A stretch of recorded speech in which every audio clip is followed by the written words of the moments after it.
ಇಂದು ಕಲಬುರಗಿ ನಗರದ ಕನ್ನಡ ಭವನದಲ್ಲಿ ಜಿಲ್ಲಾ ಕನ್ನಡ ಸಾಹಿತ್ಯ ಪರಿಷತ್ತು ಮತ್ತು ತಾಲೂಕು ಕನ್ನಡ ಸಾಹಿತ್ಯ ಪರಿಷತ್ತು ಕಲಬುರಗಿ ವತಿಯಿಂದ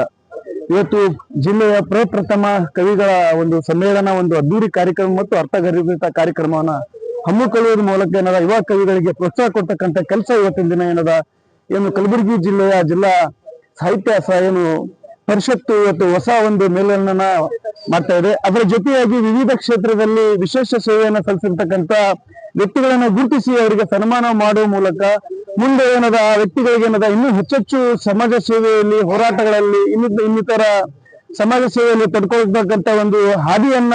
ಹಾಕಿಕೊಟ್ಟಿರ್ತಕ್ಕಂಥ ಕನ್ನಡ ಜಿಲ್ಲಾ ಸಾಹಿತ್ಯ ಪರಿಷತ್ತಿಗೆ ನಾನು ಇವತ್ತಿನ ದಿನ ತುಂಬ ಧನ್ಯವಾದಗಳನ್ನ ಸಲ್ಲಿಸ್ತಾ ಇದ್ದೀನಿ. ಯಾಕೆ ಇವತ್ತು ಹೇಳ್ತಾ ಇದ್ದೀನಿ ಅಂದ್ರೆ, ಇವತ್ತಿನ ದಿನ ಹೋರಾಟಗಳಾಗಿರ್ಲಿ, ಸಮಾಜ ಸೇವೆ ಆಗಿರ್ಲಿ, ಏನು ನಿಸ್ವಾರ್ಥ ಮನೋಭಾವನೆಯಿಂದ ಮಾಡ್ತಕ್ಕಂಥ ವ್ಯಕ್ತಿಗಳಿಗೆ ಇನ್ನಷ್ಟು ಪ್ರೋತ್ಸಾಹ ಕೊಟ್ಟಿರ್ತಕ್ಕಂಥ ಈ ಕನ್ನಡ ಸಾಹಿತ್ಯ ಪರಿಷತ್ತಿನ ಜಿಲ್ಲಾ ಅಧ್ಯಕ್ಷರಾಗಿರ್ತಕ್ಕಂಥ ವಿಜಯ್ ಕುಮಾರ್ ಪಾಟೀಲ್ ತಿಪ್ಪಿ ಸರ್ ಅವರಿಗೂ ಹಾಗೂ ತಾಲೂಕಿನ ಕನ್ನಡ ಸಾಹಿತ್ಯ ಪರಿಷತ್ ಕಲಬುರಗಿ ಸಮಸ್ತ ಎಲ್ಲ ನನ್ನ ಪದಾಧಿಕಾರಿಗಳು ನಾನು ತುಂಬ ಹೃದಯದ ಧನ್ಯವಾದಗಳು ಸಲ್ಲಿಸುವ ನಿಮ್ಮ ಮನೆ ಮಗ ರವಿಚಂದ್ರ ಗುತ್ತೇದಾರ್, ಜಿಲ್ಲಾ ಮತ್ತು ಹೈಕೋರ್ಟ್ ನ್ಯಾಯವಾದಿ ಕಲಬುರಗಿ.